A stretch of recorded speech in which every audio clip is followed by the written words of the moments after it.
Assalamualaikum warahmatullahi wabarakatuh. Sebelumnya perkenalkan, saya Ainis Asyarifah, mahasiswa Universitas Islam Negeri Raden Intan Lampung, Prodi Bimbingan dan Konseling. Kelompok KKN 327 dengan dosen pembimbing lapangan Bapak Yudesta. Sesuai dengan judul, kita akan membahas tentang 8 cara agar anak disiplin belajar di rumah saat wabah corona. Hampir seluruh daerah yang ada di Indonesia memutuskan untuk mengganti kegiatan belajar di sekolah dengan kegiatan belajar dari rumah atau melalui daring. Nah, tentunya itu diambil untuk memutus atau menghentikan penyebaran penularan COVID-19. Belajar dari rumah atau belajar jarak jauh artinya orang tua memiliki peran penting untuk melihat dan memantau kegiatan apa aja sih yang dilakukan anak-anak saat belajar dari rumah. Nah, kita akan bahas agar anak-anak disiplin saat belajar dari rumah. Langsung aja, ini 8 cara agar anak disiplin belajar di rumah. Yang pertama, menjelaskan situasi. Ini sangat penting karena kenapa? Yang pertama, anak-anak harus paham dulu.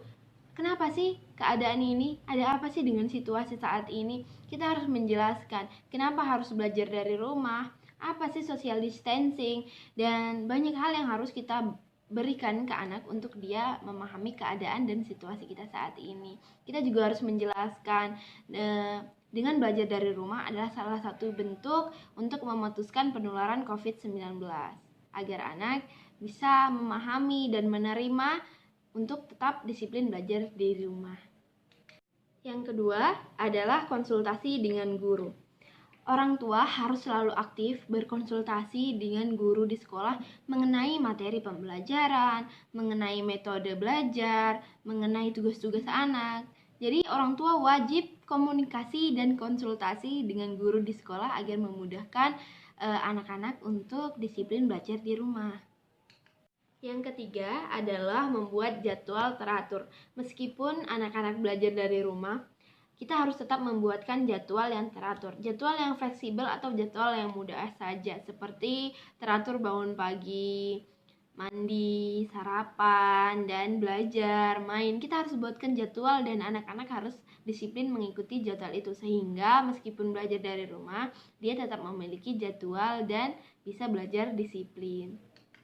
Dan yang keempat adalah belajar dan bekerja sama. Anak akan merasa lebih terpacu dan bersemangat apabila bekerja sama dengan orang tuanya. Jangan memaksa anak dan menuntut anak untuk belajar tapi orang tuanya ngerumpi atau malah nonton drakor, itu kan gak sesuai. Jadi kita menuntut dan meminta anak untuk disiplin, orang tua juga harus disiplin dan memberikan contoh. Yang kelima, tugasnya adalah membantu anak belajar. Kalau di sekolah, anak-anak itu pasti dibantu dan dipantau oleh guru. Nah, kalau di rumah, orang tua yang wajib melakukan itu. Jadi, kita harus bantu anak untuk memahami materi belajarnya. Jika orang tua tidak memahaminya, jangan sungkan untuk bertanya ke guru sekolahnya atau melihat di internet.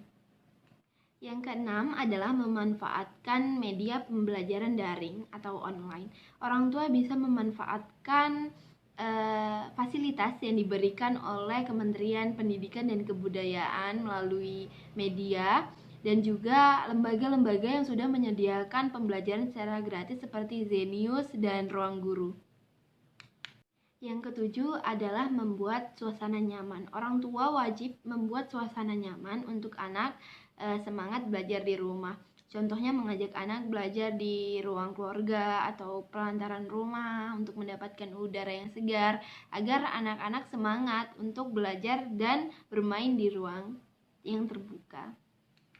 Dan yang terakhir atau yang ke-8, selingi kegiatan atau aktivitas yang menyenangkan.